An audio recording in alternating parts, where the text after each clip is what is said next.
Okay, so our last question for today. If you were starting again from your clinical years, what steps would you take to make your UK pathway smooth? Probably start very, if you know you want to go to UK from the start, just get yourself adapted to the system from day one. Simple things, even driving, driving to drive. I I was driving in Egypt for about 10 years before I went to the UK, and I had to do the exam for about 4 times.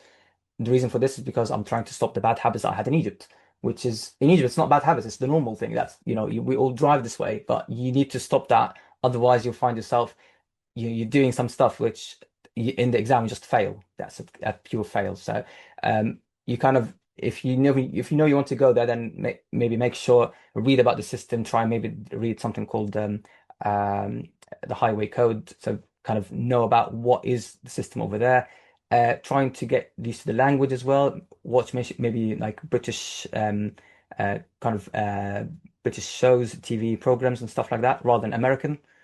So again, British, they have their own different language, catchphrases and stuff like that. So again, try and watch all of this and try and maybe make sure that you've got everything. So portfolio wise, try and focus on what so everything you do in Egypt, you need to document it down. You need to have an evidence for it. You need to be proactive, not just collecting certificates and putting it and that's my portfolio. No, it's not about certificates. It's about what you've learned from each event or what you've learned from each course you attended. Uh, Potentially do the main courses is ALS. You need to have an ALS anyway for most of the jobs, advanced life support. And as I said, you can do the PLAB quite early. If you decide what you're going to do, you can do the PLAB very early on.